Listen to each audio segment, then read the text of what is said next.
국제사회가 급격히 변화하고 있습니다. 특히 대한민국은 C19라는 전 세계적 위기 속에서 신속하고 놀라운 대응을 통해 전 세계를 깜짝 놀라게 하고 있습니다. 심지어 미국의 트럼프 대통령마저도 2020년에만 연달아 3번이나 문재인 대통령에게 전화 요청을 할 정도로 한국의 위상이 높아졌습니다.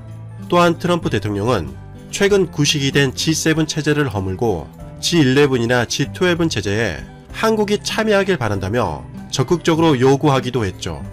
그런데 이렇게 한국의 위상이 높아지자 불편한 심기를 감추지 못하는 국가가 있습니다. 바로 일본인데요. 일본은 사사건건 한국을 방해하는데 앞장서고 있습니다. 정말 어처구니 없게도 일본은 현재 상황이 매우 심각해서 다른 국가에 신경 쓸 겨를이 없습니다. 즉 일본은 자국관리도 제대로 하지 못하면서 주제 넘게 한국에 대해 태클을 걸고 있는 황당한 상황이죠. 어떠한 소식인지 확인해 보도록 하겠습니다. G7은 1975년 두 차례 석유 파동의 논란, 미국, 영국, 독일, 프랑스, 이탈리아, 일본 6개국 정상들이 모여 세계 경제 재건을 논의하는 데서 출발했습니다. 그리고 1년 후인 1976년 캐나다까지 합류하면서 현재의 G7 체제가 되었습니다. 러시아의 경우는 조금 특이한데요. 러시아는 1991년 구소련일 때 준회원으로 참여하다가 1997년 정회원으로 가입해서 G8이 잠시 되기도 했습니다. 하지만 러시아가 2014년에 우크라이나 크림반도를 침공하자 G8의 자격이 잠정 정지되었습니다. G7은 1년에 한 번씩 각국의 대통령 및 총리가 참가하는 G7 정상회담을 개최하고 있죠. G7은 원래 석유 파동으로 탄생했기 때문에 처음에는 경제 문제에 대해서 집중적으로 논의했으나 1979년 소련이 아프가니스탄을 침공하자 1980년에 소련군의 철수 요구를 계기로 정치와 외교 분야까지 범위가 확대되었습니다. 현재 아시아에서는 유일하게 일본이 참여하고 있죠. 그런데 최근에 C19 사태로 인해 G7의 체제가 급격히 흔들리고 있습니다. 현재 G7 체제로는 감염병을 막기 위해 형격히 부족하다는 것을 깨달은 것 같습니다. 지난 6월 1일 청와대에 따르면 문재인 대통령은 트럼프 대통령의 요청으로 15분간 전화통화를 했습니다. 청와대에 따르면 트럼프 대통령은 G7은 낡은 체제로서 현재의 국정 정세를 반영하지 못한다라며 G7을 G11이나 G12 체제로 확대하는 방안을 모색 중이라고 말했습니다. 그러면서 문재인 대통령의 생각은 어떠시냐고 의견을 물어봤습니다. 이제는 격변하는 세계 질서 속에서 한국의 역할이 반드시 필요할 만큼 대한민국의 위상이 몰라보게 높아진 것을 확인할 수 있는 대목이죠. 이에 대해 문재인 대통령은 미국이 올해 G7 정상회담의 주최국으로서 한국을 초청해 준 것을 환영하고 감사드린다고 밝혔습니다. 그리고 이렇게 덧붙였습니다. 대한민국은 트럼프 대통령의 초청에 기꺼이 응할 것이며 방역과 경제 양면에서 대한민국이 할 수 있는 역할을 다하고자 할 것이다 라며 강조했습니다. 심지어 트럼프 대통령은 G11에 브라질까지 포함해 G12 체제로 가는 것이 어떠한지 자문을 구하기도 했습니다. 이에 대해 문재인 대통령은 브라질의 인구와 경제 규모 그리고 지역의 대표성을 감안할 때 포함시키는 것이 적절하다고 말했습니다. 그러자 트럼프 대통령은 좋은 생각이라며 그러한 방향으로 노력해보겠다라고 말했습니다. G12 체제에 브라질을 포함시킬지 여부에 대해서 대한민국의 자문을 구할 정도로 트럼프 대통령도 한국을 높이 평가한다는 뜻입니다. 그런데 이런 상황에서 일본이 한국의 G7에 참여하는 것을 반대하고 있습니다. 일본 매체 지지통신은 지난 6월 2일과 6월 4일 두 번이라 일본은 G7을 확대하는 것에 곤혹스러워한다고 보도했습니다. C19 대응이나 홍콩 정세를 둘러싸고 미국과 중국의 대립이 깊어지는 가운데 중국을 포위하려는 목적으로 보여지지만 진위가 불투명하기에 일본은 현재 정보 수집에 분주하다고 합니다. 기사에 따르면 트럼프 대통령은 당초 C19 이후 정상화를 홍보하기 위해서 G7의 정상 초청을 검토했습니다. 그러나 일부 국가에서 난색을 표하자 G7을 서둘러 연기할 것을 표명했으며 트럼프 대통령은 G7의 현재 체제에 의문을 제기하며 한국, 러시아, 호주, 인도 등 4개국을 초청할 의사를 밝혔습니다. 이에 대해 스가 관방장관은 지난 6월 1일 기자회견에서 G7의 체제는 국제사회가 직면한 과제에 대처할 방법과 협력을 확인하는 장으로서 중요하다면서 확대론을 경계했습니다. 또한 G7의 체제 변경은 모든 회원국의 지지가 필수적이라는 점을 거론했습니다.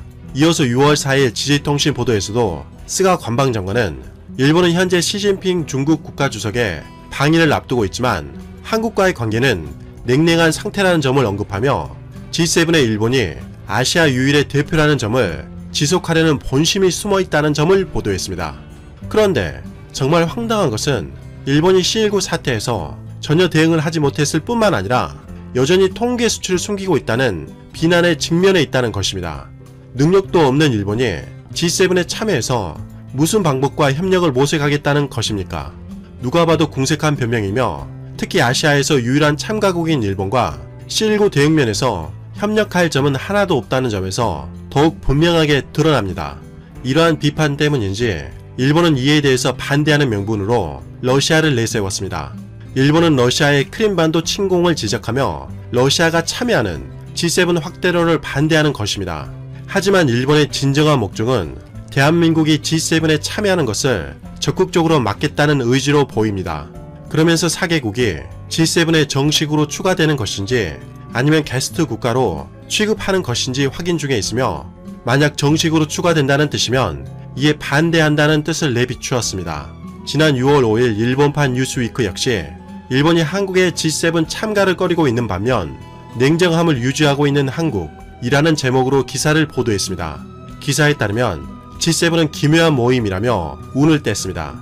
왜냐하면 매년 개최되는 국제회의라고 설명하고 있으나 매년 열리는 회의에는 공식 명칭조차 존재하지 않아 다양한 이름으로 불리고 있다는 것이죠. 이 와중에 선진국 회의라고 부르는 국가는 일본뿐이라고 합니다. G7은 UN이나 WHO와 같은 국제기구가 아니며 따라서 상설 사무조직도 존재하지 않습니다. 하지만 그럼에도 특수한 의미를 지닌다는 것이죠. 왜냐하면 G7은 1970년대에 형성되었지만 여전히 제2차 세계대전 이전의 열강이 지배하던 시절과 같은 국제사회의 구조가 크게 바뀌지 않았고 유지되고 있음을 보여주는 국제적 산물이라는 것입니다. 기사에 따르면 특히 일본은 G7에 대해 왜곡된 생각을 하고 있다는 점을 지적했습니다. 일본은 G7의 참석은 본격적으로 열강의 일원이 되었음을 나타내는 상징적인 의미가 있다며 왜곡된 마음이 강하게 있다는 것입니다. 한국 역시 1907년 네덜란드의 헤이그 특사를 파견했을 당시 열강들이 회의의 문을 닫음으로써 피해를 입은 적이 있기에 특별한 의미가 있다고 언급했습니다. 그러나 그러한 약소국이었던 한국의 이미지는 사라지고 현재 C19가 전 세계를 뒤덮는 가운데 2020년 G7의 정상회의 주최국인 미국의 트럼프 대통령이 한국을 G7에 초청하는 제안을 하기에 이르렀다며 감탄을 금치 못했습니다. 특히 세계 12위의 한국보다 더 큰 규모의 GDP를 가진 9위의 브라질을 훌쩍 뛰어넘는 제안을 했다는 점에서 놀라움을 표시했습니다. 그러면서 기사에 따르면 지금의 대한민국이라면 양손을 번쩍 들어 환영할 것이다 라고 전했습니다. 하지만 기사는 거기에서 끝나지 않았습니다. 그만큼 대한민국의 위상이 급격히 올라갔지만 대한민국은 냉정함을 잃지 않고 독자 노선을 걷기 시작했다는 점에 주목했습니다.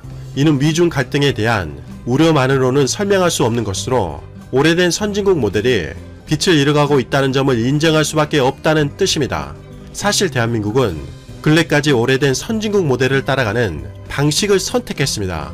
그러나 대한민국은 단순히 오래된 선진국 모델의 추종자가 아닌 C19의 우수한 대책에서 볼 수 있듯이 독특한 새로운 한국형 모델을 모색해 나갈지 중요한 분기점에 서 있다는 점을 언급했습니다. 특히 대한민국은 외환위기를 극복한 이후 지난 20년간 더욱 자신감을 얻어 어떤 선진국과도 다른 독자적인 사회를 찾아가고 있다는 점에 큰 의미를 부여했습니다. 이렇듯 대한민국의 국제적 위상은 날이 갈수록 높아지고 있습니다. 하지만 반면에 일본의 국제적 위상은 날이 갈수록 추락할 뿐만 아니라 일본의 방사능 상황도 심상치 않은 것 같습니다.